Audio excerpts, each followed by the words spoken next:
Hello, my wonderful, beautiful friends, guys. Welcome back to r/MaliciousCompliance, where people follow orders to spite someone. And in this episode, it's all about bad bosses, again, getting what they deserve, guys. And an HOA Karen makes a mistake that she regrets big time. Guys, I hope you enjoy the super satisfying stories today. Don't shake your heads too hard, and as always, you can send or link your post to this email right here. Let's dive in. So I used to work at a diner on the weekends. To-go coffees are served in styrofoam cups, and they only come in one size, which is 12 ounces. One day, a trucker comes in for breakfast, and he asks for a big coffee to go. Again, they only come in one size. So I sell him a 12-ounce coffee and gave him his cup. Now, usually, we leave space in case people want to add cream, but I filled his up all the way. And then out of nowhere, my manager comes up behind me. She pulls me aside in front of him and reprimands me for not giving him a big coffee like he asked for. All while he's nodding and smiling. When I asked her what she would like me to do because we only have coffee cups in one size, she tells me that I should have known, that I was supposed to use a styrofoam soft drink cup instead. Those cups are 30 ounces. In my entire time working there, we've never done that. There is not even an option in the register to charge someone for a 30-ounce coffee. But the customer was upset, so she made up some non-existent rule on the spot and belittled me to make him happy. She threw me under the bus. And you'd be surprised how many customers ask for a big, large, jumbo, huge enough to fill a 10-gallon coffees every day. It's usually a joke, followed by some comment about them being tired. They aren't really asking about coffee cup size, they're just trying to make conversation and use silly words. So for the next several months, I proceeded to give every single person who made a comment about coffee size a 30-ounce coffee and charge them for a 12-ounce. That coffee maker was constantly going, and I mean constantly. We were going through bags of coffee like crazy. We were selling nearly 3 times as much without making more profit from it. Guys, OP is freaking amazing for doing this, and I only wish they posted an update with the manager's reaction because several months of selling coffee at a loss is absolutely hilarious. But with that said, managers like that suck, guys. Like, it's one thing to berate your employees, but it's another thing to do it in front of a customer. Like, way to tank morale, because who wants to work after something like that? And this person writes, seriously, this happened last week. I was talking with the host, and it was loud because it was crowded. She asked me to repeat myself, which is no problem. But I guess the manager didn't like that because she berates the girl in front of me, and then she turns to me and says, "Don't worry, sir, I'll take great care of you." To which I responded, actually, no you won't. I can't believe you would treat an employee like that. At all. Much less in front of a customer over something she couldn't control. I'll be leaving. Now, it probably won't change a thing, but I hope if enough people do this, it'll sink in. Guys, this person is a hero for doing this, seriously. Like, even if an employee truly needs a reprimand, again, it is so unprofessional to do it in front of anyone else. And I believe managers like that need to be replaced. And while we're on the topic of managers trying to embarrass their employees, guys, listen to this next post. I used to work for a small nonprofit. The average number of clients served was and is around 250. The average caseload is 12, but it can range from 10 to 20 per person and may exceed 20, depending on circumstance. Non-management staff hover around 18 to 20 people. New staff aren't able to effectively use client-authorized hours until several months in, so the organization is reliant on senior staff to keep projected income up. This is relevant later, so keeping it as understandable as possible, one of the perks of being a senior staff member was receiving a personalized, facilitated plan for your goals. Once the plans were done individually, everyone who receives them from all regions of the organization came together as a group to discuss. This was meant to be an opportunity to share, support each other, and figure out the next steps. Since our plans were mostly done around our goals at the company, we had an honest conversation about what we need to be successful. It wasn't inappropriate in any way, and many of the needs we brought up were already being met. It was honestly just a facilitated discussion around how to keep focused on advancing our career there. Well, one person from another region with more weight did not like how the day went, so they complained to their manager, who is a personal friend. That manager worked herself up about it, created a new story, and then went straight to the assistant director. The assistant director is a very reactionary person and isn't very well liked. Most just avoid or placate her. Everyone in my region at the group meeting gets an email from the assistant director saying that we need to cancel all appointments and be in her office at a specified time the next day. Remember, we're senior staff. That means 5 of us canceled our client-based appointments to go to this mystery meeting, losing the company money. So the meeting comes, and we're sat down in front of all the managers in our region and the assistant director. And she launches into us with the following highlights. She says, "How dare you use group time to provide feedback about the organization?" saying that she's so ashamed and doesn't trust us to represent the company, and informs us that we wasted $7,000 of the company's money, and that her own toddlers behave better than us.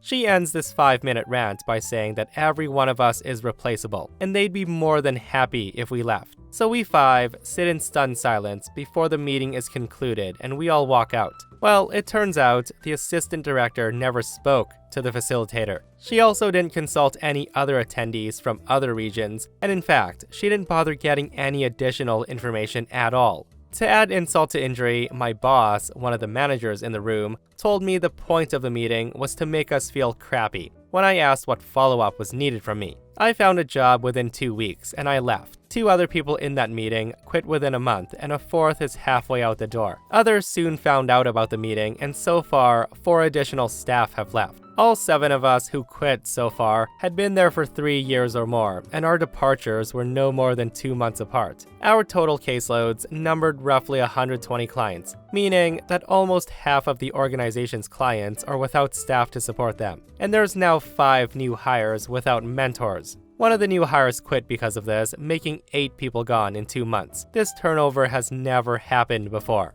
I left behind 3 years of stellar client relationships and high-performance outcomes, and took with me the knowledge on everything from mandatory trainings to the billing protocol. Yep, that's right, I developed the billing protocol for the new database, and no one had stepped up to learn it prior. Sucks to be you, I guess. So the moral of the story is if you tell staff that they're replaceable, their answer will be, "So are you." Guys, talk about a manager single-handedly sinking the organization with a 5-minute meeting. It's always so crazy to hear bosses telling employees you're easily replaceable. Like, to me, that's possibly the worst thing you can say to any of your employees. And I've worked with a power-tripping boss like that one time who said that to 2 employees, guys, and they responded the exact same way. They both left during lunch and they never came back. Like, you almost have to quit on the spot when a jerk boss says that to you, because there's nothing more demeaning than hearing that. I only wish that Karen boss was fired after the employee started quitting. That would have been something satisfying.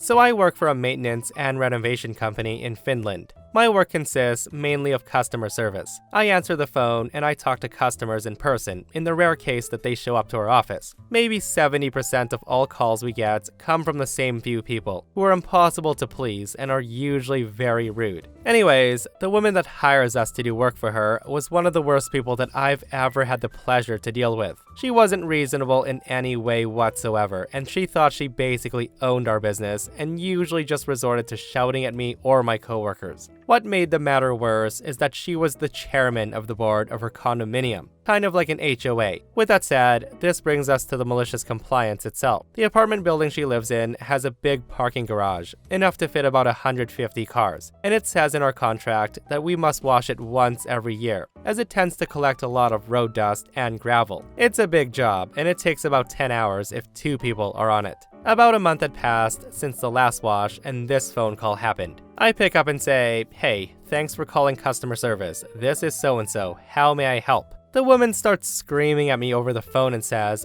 "What the hell is going on here?" I reply, I'm not exactly sure what you're talking about, ma'am." She says, "The effing garage, you idiot. It's dirty, and it's making my car dirty." I say to her, we just washed it last month, ma'am. The contract says that we need to wash the garage once a year." And it's at that point she interrupts me and says, "I don't effing care about your BS excuses. It needs to be washed twice a month if you idiots can manage it." And I'm thinking that's absolutely idiotic. And I say to her, "Ma'am, it's gonna cost a lot of..." She interrupts me again and says, "I don't effing care. If you idiots cleaned it properly, my car wouldn't get dirty. Just get it done." And with that, she hangs up. Now, since she had the authority to make this kind of call, I decided to take her request seriously. And I know it was absolutely ridiculous and would 100% bite her in the ass at some point. So I talked to my boss and he gave me the green light. I confirmed her request via email because I wanted to cover my ass and have the order in writing. Now, washing a garage this size usually costs between 1,000 to 1,500 euros when embedded into a bigger contract. But since this was extra work, it cost a lot more. So every month, we billed them for about 5,000 euros more than usual. I still don't know how, but it took them 3 months to notice that their costs had dramatically increased. Obviously, many of the other residents of the building had asked us why we're washing the garage twice a month now, since it's a big inconvenience because they need to move their cars each time. We just answered that it's a new policy of the chairman of the board. When the board finally noticed, they contacted our CEO and me. We explained the situation, and Karen tried to cause such a big fuss, calling us liars and such. Now, I wish I could have seen her face when I sent her and the whole board a copy of the email, in which she had, with quite colorful wording, demanded us to wash the garage twice a month, writing the exact words, "I don't care about the cost, try to effing understand." After the incident, she was fired from her position, and she no longer has any say about the building's affairs. Most other people in the apartment building know that she's a Karen. Me and my coworkers absolutely love it. We have a statement ready for every single time she calls about something other than her own apartment. We basically tell her, "Sorry ma'am, we've been informed that you no longer have any say in regarding the business of the apartment building. If you, however, have a problem regarding your own apartment, feel free to contact us again." And this drives her absolutely insane. I'm pretty sure she's gonna murder one of us, but it's so worth it. Oh man, with customers like that, who needs to drum up extra business, right? And I love it when Karens yell at people and have it come back to bite them full force. And my goodness guys, OP confirming the request via email to cover their ass and then sending it to the board as proof, getting Karen dethroned. Holy, that was satisfying. This story is a decade old, but I was recently reminded of it. When I was 18 years old, I worked at a gas station. I was the type of employee that you could always rely on to cover someone else's shift. People would text me directly, and I would let the manager know when I showed up that I was covering for so-and-so. I also owned a 50cc scooter to get to work, since it was nearby. So one night, I'm riding my scooter and I hit a pothole and then hit pavement. Immediate pain. My face jumps out at me first, and it feels like half the road now lives in the left side of my face. I try to sit up, feeling various scrapes, and that's when I realize that it's bad news. A passerby calls an ambulance, and EMTs think that I somehow got a third-degree burn in my chest when I try to pull down my shirt. I take it off, and they see all of my skin scraped into my bra. It's excruciating. So I go to the hospital, mostly because my helmet was actually a bicycle helmet, and they were worried about a concussion. They have to keep me up until I get checked out by the doctor, who isn't there yet. So I realize around 1 a.m. that I'm not fit for work in the morning. Not wanting to wake my bosses, I call the store and talk to the overnight employee. I tell them to tell the manager when they come in that I can't come in, and I'll drop off a doctor's note when I can. Around 6 a.m., I'm allowed to go home, drugged up but concussion-free. When I get home, I think I might try to start unraveling. So I go to the bathroom and strip. I'm covered in scrapes and bruises, and I have a giant band-aid taped over my left boob that goes up to my collarbone. My face looks like someone glued loose gravel with red glue, and it got close enough to cause a black eye. I say F it. I throw on a comfy tank and some shorts, trying my best not to have fabric over anything uncomfortable. I've been awake for 24 hours. I'll deal with the carnage after I sleep. 2 hours later, I wake up to my mom screaming. I come out, and she thrusts the phone at me. It's my assistant manager, and she's now screaming at me. She said that I can't tell another employee I'm calling out, that I should have called her. She said if I wasn't there in 15 minutes, that I was fired, that she had a spa day with her mom planned, and was not canceling to cover my shift. So I hang up and ask my mom what the F. Apparently I didn't hear my phone, and she answered, recognizing my assistant manager's name. She planned on explaining my accident. When she answered, the assistant manager assumed it was me, and she immediately starts yelling. My mom then got heated, yelling she was in an accident. How dare you tell instead of asking if she was okay? She could be dead, and you are yelling. So with that, I told my mom if she wants me there in 15 minutes, what say you drive me up there? So I grab my doctor's notes and we're off. So we get there and I walk into the building like crap on a stick. Despite having multiple pairs, I wear broken glasses. Unintentionally, I realize as I walk down the length of the store, I've developed a limp due to my left side being completely effed. I also didn't brush my hair. It's a wild mane that replaces my normally neat ponytail. Every minor abrasion on full display. The chest bandage is clearly outlined in my tight tank. I see both the manager and assistant as they see me. That's when I lock eyes with the assistant manager and I stare her down as I close the distance. My manager stutters out the question of, "What are you doing here?" And I turned my attention to him and said, "The assistant manager said if I wasn't here in 15 minutes that I was fired."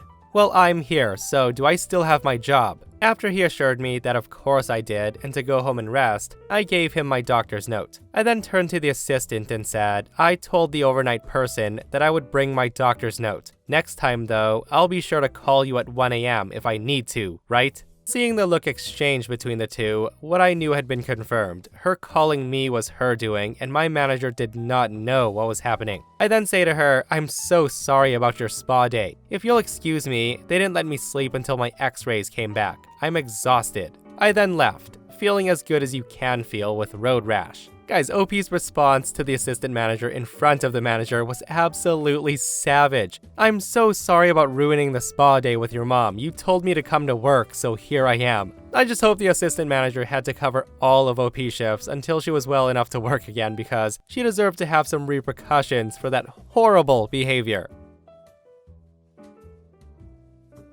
This is about a decade ago, but still well within the realm of the internet. I was a technical writer for the government and had slowly been transferring our old employee handbook into a modern and actually useful document. Think one page with our policies and links to useful websites like Office of Personnel Management, forums for workman's comp, etc. My boss wanted the whole thing printed out on her desk the next morning. This was Monday of the Thanksgiving weekend. I printed out the 200 or so pages and just had the links to the various websites in bold. This took about an hour, and I left it on her desk before going home that night. So she calls me in her office on Tuesday afternoon, and she proceeds to yell at me saying how stupid I am. Do I think people can go to a website when it's printed on paper? No, that I need to print everything out. I calmly tell her that these websites are pretty dense and deep, and it would be like 10,000 pages. She says she does not care. It needs to be on her desk, damn it, first thing, Monday morning.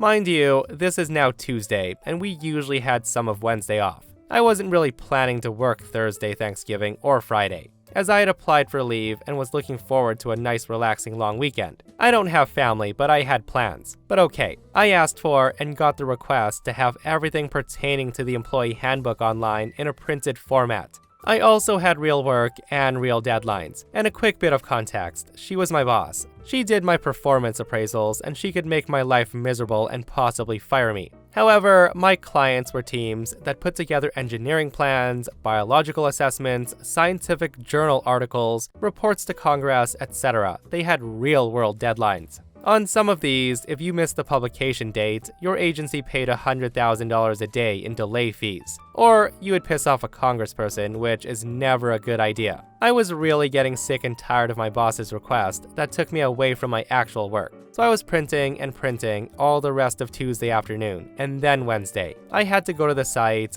print, click on the next link, print, etc. On Wednesday, we got a congressional. A letter from a Congress critter that was actually important. Had we not gotten that, I might not have done what I did. I got overtime approved pronto to take care of this request, so I did work Thanksgiving. As I was doing that, I kept on printing and printing. I used up every sheet of paper in our 14-story building. I kept on researching the response for the congressional, printing, going to the next floor to carefully get that packet of paper to tuck under the appropriate page, etc. I had paper in about 20 different conference rooms. I could have done the congressional in about 8 hours, but it wasn't due until Monday, and all of this printing took me a good 24 hours of work. So I put in for 32 hours, Thursday, Friday, Saturday, and Sunday, and I got it done. This is now 2 stacks of paper, each about 6 feet high. I was way under my estimate of 10,000 pages, as it was more like about 30,000 pages. And remember, I had at least 5 printers going at once for 4 days. I then put this in my boss's office. I did get written up, with a disciplinary hearing and everything. The charge was malicious compliance. I kept my job, only because I had her request in an email. Yeah, I feel like there was no winning this one, guys. Like, it was a lose-lose situation, and OP took the loss spectacularly. I just hope the boss feels like an idiot for getting him to print out the internet though. Like 30,000 pages is freaking ridiculous. And seriously, they should have written her up for this stupid demand, but no, she probably got promoted or something because bad bosses always seem to stick around. So I work in a data center, and obviously every day presents itself with something new. I could sit at a desk all day sometimes, or the next day I could crawl across ladder racks running fiber. Therefore, you dress for comfort and any situation, which is generally jeans, t-shirts, sneakers, and for me, a fleece jacket because it's cold. Many years back, our boss informs us that his boss and a few other VPs are coming in for a tour, and we need to be dressed up. His boss is new to him, and he wants us to make a good impression. But when we asked for clarification, he didn't have an answer. He said to just look nice. So cue the malicious compliance. There was only 5 of us working in this location, and 3 of the 4 guys had tuxedos. The other one had a nice suit. I had a great floor-length formal gown. So on the day in question, we arrived earlier than usual in our spiffiest duds. When our boss arrived, he straight panicked. He was convinced that this would not go over well. We calmly explained that he's the one that told us to dress up, and we had. Plus, there was no time for us to change before the tour was going to arrive. A few minutes later, his boss rolls up, and the 5 of us, plus our boss, are in the front lobby to greet him, and our boss is terrified. He came through the door, took one look, and almost fell over. I've never seen someone laugh so hard in my life. He insisted on taking pictures of and with us, and he said it's the best thing he'd seen in a long time. Our boss, of course, then switches gears, and he acted like he'd been in on it, and that it was his idea, and he thought we were hilarious too.